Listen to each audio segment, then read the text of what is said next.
Cette vidéo rend hommage à Beto, décédé des suites de la Covid-19. Il m'avait sollicité en début d'année pour partager son histoire. Je tenais à le publier en sa mémoire et pour sa famille. Merci à lui de m'avoir fait confiance.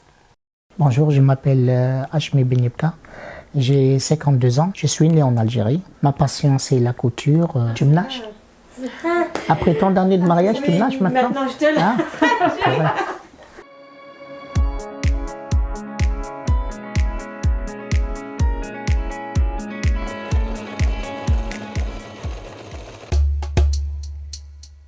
À partir de l'âge de 2 ans, j'ai attrapé une maladie qui s'appelle la polio.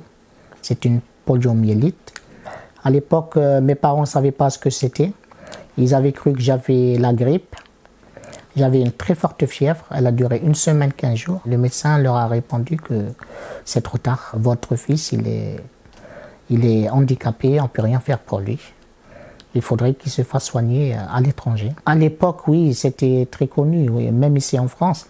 C'est que mes parents ne m'ont pas vacciné. Je sais que mon corps il va s'affaiblir avec le temps. Alors je ne sais pas, je vais atteindre combien d'âge?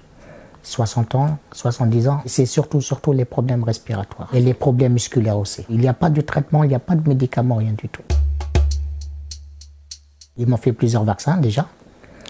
À l'âge de 4 ans, j'étais opéré à l'épaule droite pour que je puisse bien manipuler mon bras. En 1983, quand je suis arrivé pour la 2e fois en France, chez les médecins, ils n'ont pas voulu attendre. Ils m'ont fait une greffe vertébrale. Et ce n'était pas cet âge-là, normalement. C'est à partir de 18 ans. Ils me l'ont fait à l'âge de 13 ans. Voilà pourquoi je suis petit de taille. Vous savez, en 1984, tous les malades algériens, les handicapés, ils étaient tous hospitalisés ici.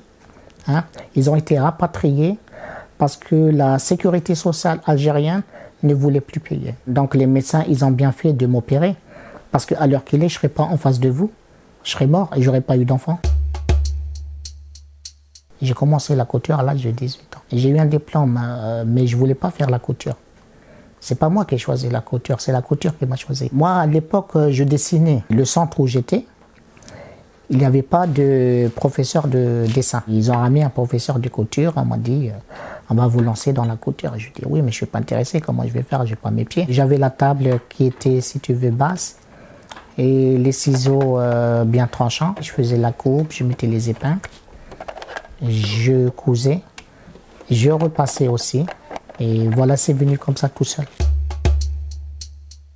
J'ai commencé à faire des vêtements pour enfants, c'est petit, c'est pratique pour moi de couper. Avec le temps, les gens commençaient à me connaître. Ils me voulaient des chemises, des tailleurs, des pantalons. Je me suis formé moi-même.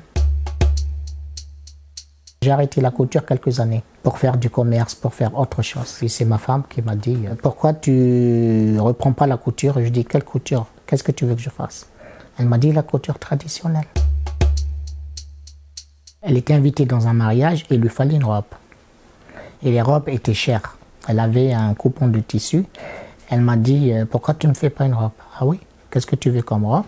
Elle m'a fait montrer un modèle et elle a eu tellement du succès que ça m'a attiré d'autres clientes. Pas mal de gens se disent « Mais comment il fait ?»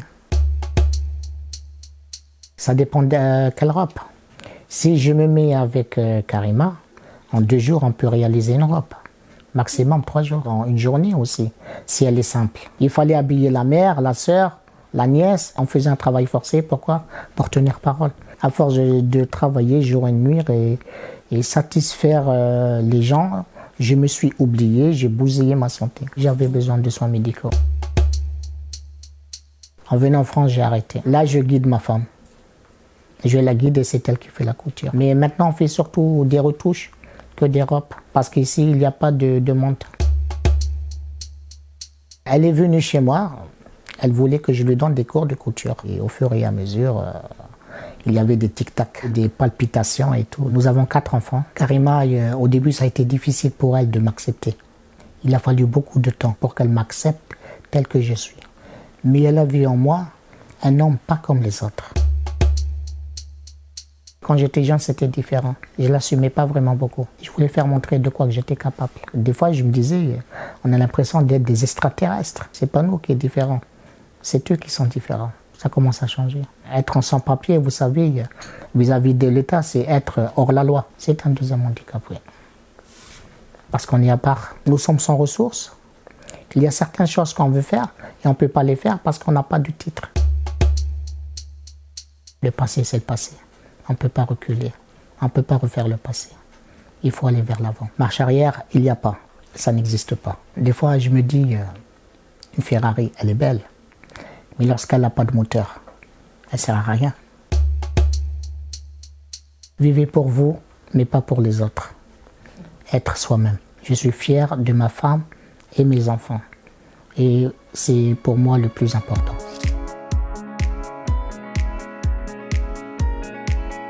Et ça fait de la publicité à Ferrari quand même, hein. Elle me paye, hein. Une cagnotte a été organisée pour venir en aide à la famille de Becca. Retrouvez le lien en barre d'infos. Toute sa famille vous remercie de votre générosité et soutien. Karima est toujours à la recherche d'un travail.